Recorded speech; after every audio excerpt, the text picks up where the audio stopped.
কে আপনার সঙ্গে থাকলো কে থাকলো না সেই হিসেব পরে করবেন।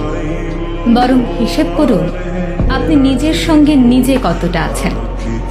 দিন শেষে ভাবুন নিজেকে সময় দিয়েছেন কতটা, নাকি সেই রাতের অন্ধকারে গোপনে দুঃখের চর্চা করছেন।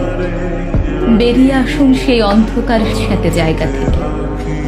আপনি নিজে নিজের জন্য কতটা, যেদিন থেকে এটা ভাবতে পারবেন সেদিন থেকে আপনার দুঃখ অনেকটাই কমে যাবে।